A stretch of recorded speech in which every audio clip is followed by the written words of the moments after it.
This is a pretty unconventional tactic. It works for me. It definitely works for me.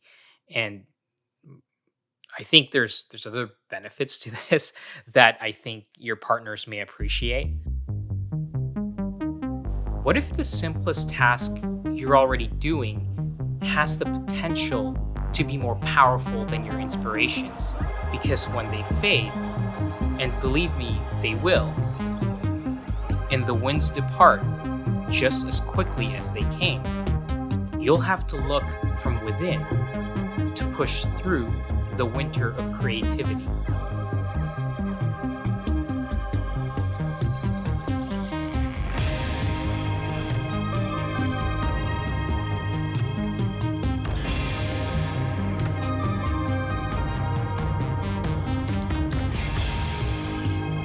This is a work in progress, a true behind the scenes look at how comic books are made and the ongoing journey for artistic knowledge.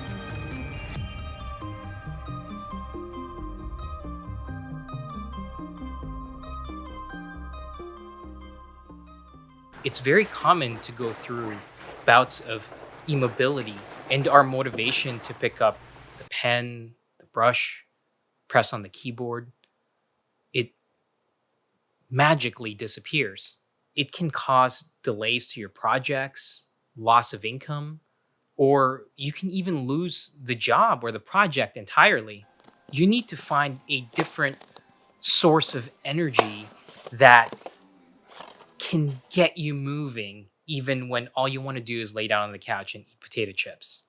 Now, through experience, I've come up with simple solutions or simple tasks that get me going when I'm just not feeling it. The only necessity is that you put on some good shoes and you roll up your sleeves and get ready to work. I try to maintain a regular work schedule, and the key is treating it like a job. You know, before I started drawing comics professionally, I had a regular 9 to 5 job, and if I didn't show up, eventually I would get fired. And it's the same thing with comics. Even though it is an artistic field and there are days that you're more inspired than others, personally, I try to work within kind of a 9 to 5 structure. I try to put in my 8 hours a day. So typically my day will start either at 9 or 10 a.m. and I'll clock out anywhere between 5 or 6 p.m. Setting these parameters help my brain in knowing what to expect of my day. If this isn't your job, I understand that you can't dedicate those same number of hours, but that's okay as long as you set aside time on a regular basis for you to work on your art. So whether it's an hour a day or 2 hours a day, it doesn't matter. Look, we're all busy, we all have responsibilities. So even when this isn't your profession and you would like it to be and you want to eventually elevate to a level that you are doing this professionally, you're going to have to set in the time.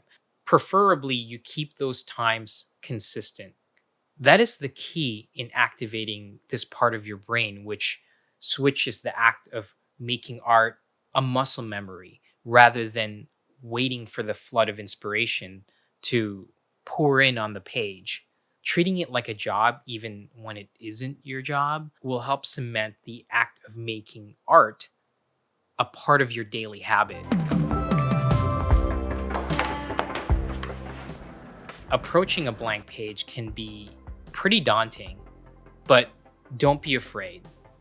Use quick, broad strokes to pencil in your general composition. Fill up the page and fill it up quickly.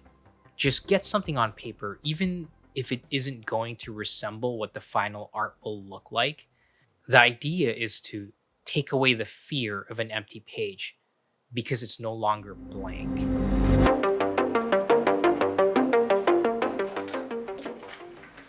When you're coming in cold with no artistic momentum, start your day by filling in the solid black shadows. This requires no control, like a feathering line or the finesse of a holding line. You're essentially a blunt object making giant marks. This will usually get me going since I'm already in the act of moving, and it's kind of like rolling a snowball down a hill. At some point, it seems like getting it to be big enough to create a snowman feels so far away, but it has to start somewhere. It has to start small.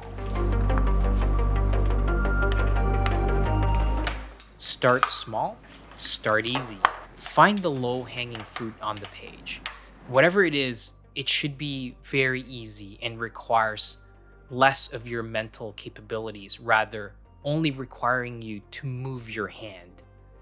Find anything with natural textures on the page. A good place to start are things like rocks, trees, clouds, hair, anything that is fluid and doesn't require any rigidity, something that is very free flowing and natural. It's a small action in order to, once again, get you in the act of drawing. I do this all the time. And what I do sometimes, to be honest, is I'll open up a couple pages and I'll pick away at the easy things. Now, you kind of have to use this with caution because possibly the potential pitfall of this is that you have multiple pages that are partially done because you keep moving on and only doing the easy stuff. As soon as you gain that momentum, you have to start finishing and focusing on that single page. It's okay to jump around in order to get yourself going. And again, I do this all the time. I will sometimes have 3 to 4, sometimes even 5 pages on the go. Those are the really rough patches. Even though I'm not working with a fire inside me, the act of just constantly moving slowly gets some pages done. And before you know it, on that fifth page, boom, magically your momentum is there. And once those two are working hand in hand, look out, look out.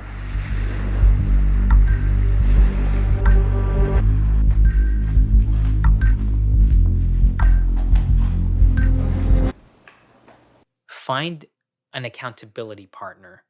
Professionally, there's no greater accountability partner than an editor, but we all don't have that luxury to work with somebody like that. So creating yourself a small group of people who are after the same things that you are, I think will create a sense of expediency and a sense of accountability. If you don't have anybody close by, form an online community. Seeing another artist's work come through your inbox, it gets you excited, it gets you motivated. Early in my career, um, I used to go on message boards and I would talk to different artists, and eventually we would share each other's MSN Messenger and ICQ. I don't know if you remember those. And we would share whatever it was that we were working on at the time. And this sounds bad, but shame, when you don't share anything and everybody's constantly sharing work, you're gonna feel ashamed. I don't want to shame you to work. It's a terrible feeling. And I don't want to use that as a motivator, but it's pretty motivating.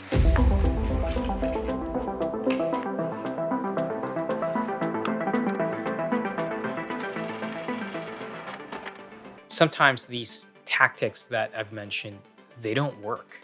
They fail to generate the motivation needed to work. That's when it's time to get an easy win.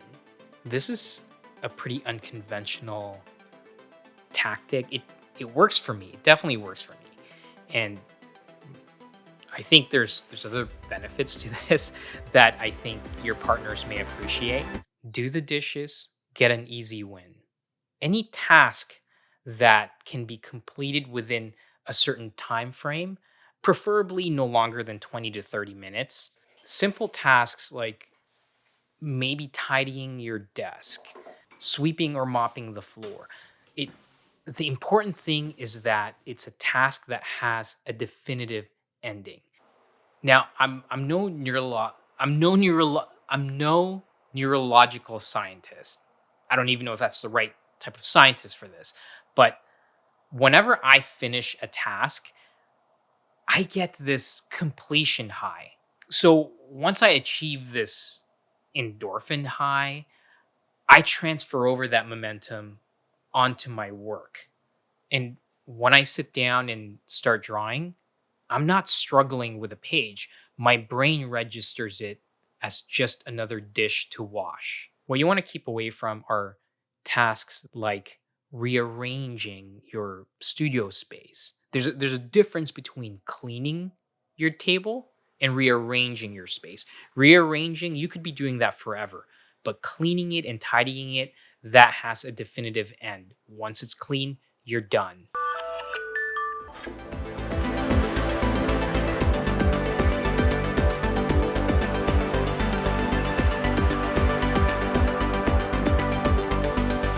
This is the simplest, most important thing you can do. Show up. That's it. Tough days, they come and go, but not you. You you will show up every day. You will show up tomorrow. And the day after that, and the day after that, and the day after that. And when the inspiration actually returns, Here we go, guys! All the name of science! Oh. Science rules! Oh, this is awesome!